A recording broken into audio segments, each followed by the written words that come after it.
Pemirsa, perhatian terhadap kondisi tempat pembuangan akhir TPA Suwung diharapkan sungguh-sungguh. Jangan sampai perhatian ini dijadikan ajang untuk jualan politik.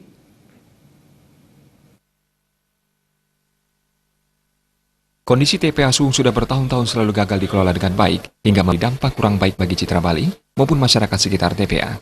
Namun kini, TPA Suwung tengah mendapat perhatian serius. Tak hanya pemerintah Kabupaten Kota Sarbagita maupun Provinsi Bali, perhatian tersebut juga turun langsung dari pemerintah pusat. Bahkan, pembenahan dan penataan TPA Suwung ditargetkan rampung bulan Agustus tahun 2018 untuk menyambut pelaksanaan IMF World Bank Annual Meeting.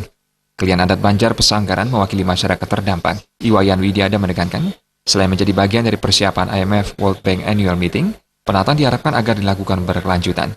Jangan sampai kegagalan-kegagalan sebelumnya terjadi lagi. Selain itu, salah satu hal penting menurut Widiada adalah jangan sampai pembenahan dan perhatian terhadap TPA Suwung dijadikan ajang untuk jualan politik.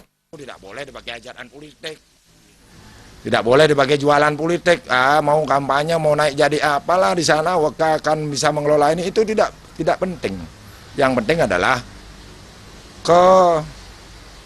kematangan dari satu perencanaan, kedua keseriusan, kan gitu. Kita satu mau menata lingkungan, karena ini tidak boleh, kita sangat ini harus benar-benar dimatangkan dengan satu perencanaan, karena ini berlingkungan berkelanjutan, bukan sepotong-sepotong seperti saya bilang tadi, ya kan.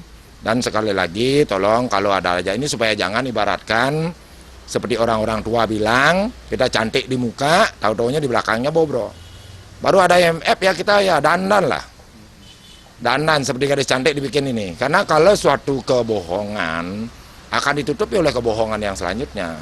Berarti dunia akan melihat juga, apalagi kita Bali ini kan menjadi sorotan dunia.